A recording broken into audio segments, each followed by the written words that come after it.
Ingólfur, já, þið eru svona að gera upp sumarið.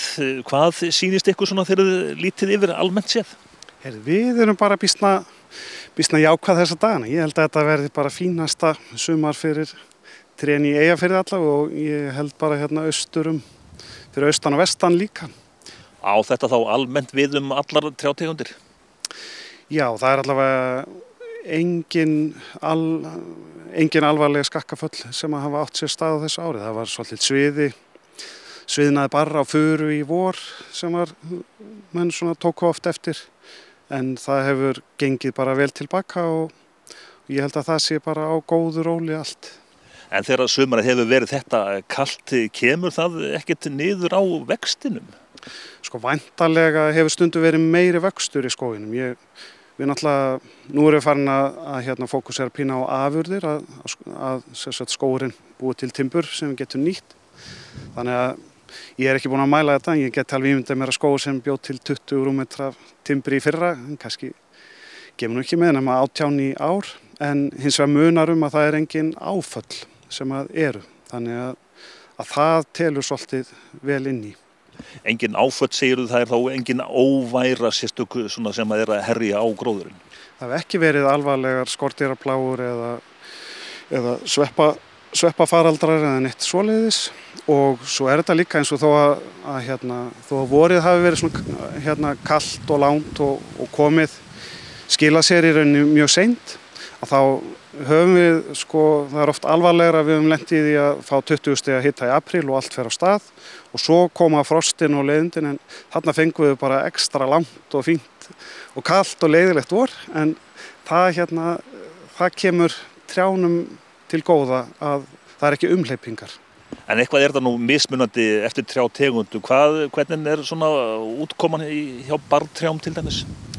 Sko heilt yfir held ég að hún sé bara nokkuð góð. Það veturinn var svolítið erfiður eins og ég sagði áðan upp á sviðnun hjá stafaförunni en það hefur að langmestu leyti gengið tilbaka. Vissulega kannski sjáum við ekki vöxtinn á til dæmis eins og greininu fyrir það skýrist ekki fyrir á næsta ári hvernig það er en svona viðgangurinn virðist vera þokkalegur. En lauftrén, það nú svona, ég stundi að tala að þau séu tækifæri sinnar. Svona skærulegar. Þau eru bara á góðu róli. Ég hef séð meiri vöxt til dæmis í ösp heldur en núna en þetta er allt bara svona jafnt og gott, myndi ég segja. En nú er svona daginn tekinn að stytta. Eru trén núna bara á fullu í því að svona safna sér orku? Já, það er bara, þetta er eins og sláturtíðinni, þau eru að skella í kisturnar einhverjum forða til vetrarins.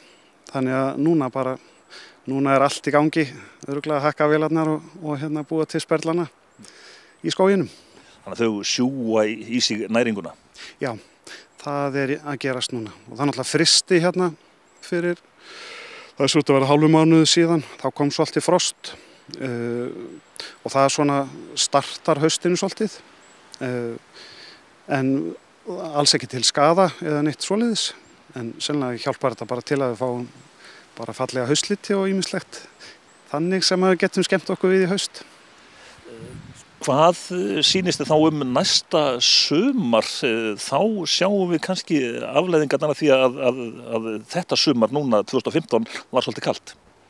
Það gæti alveg, þá sérstaklega hjá sígrænum trjám, komið fram minni vöxtur, við kannski sjáum það ekki núna, en það er ekkert sem að bendi til þess að trén séu löskuð eftir þetta sumar á nokkurn hátt. Þannig að allavega þannig til annan kemur ljós, þá erum við býsna bjartsýn með það.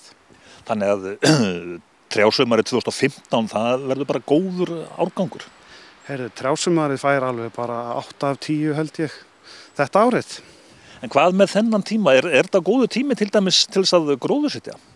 Þetta er náttúrulega bara súper tími í það og skógarbændur eru núna þessa dagana á fullu að berja í jörðina litlum plöntum og þar er rótarvöxturinn í gangi núna fram eftir hausti þannig að Yfirleitt allavega auðvitað þarf aðeins að horfa á aðstæður þar sem að mæðir mikið á vindur og annað, þá kannski myndi maður svona geyma það til vors, en þar sem að hentar, þar sem að er skjólsella, að þar er þetta ekki spurning. Og kannski eitt að í görðum, og þá ættu menn alltaf absolutt að brúka haustin meir, bæði þá hefur tíma á haustin sem hefur ekki á vorin, og svo bara fer það afskaplega vel með plönturnar að koma sér þægilega fyrir veturinn.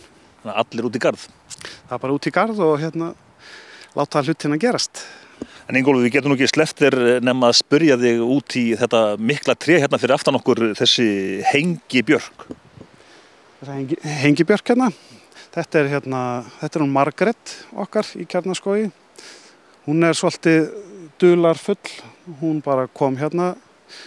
Ég hugsa hún hafi komið sér fyrir þarna eða einhver hjálpaði henni til þess.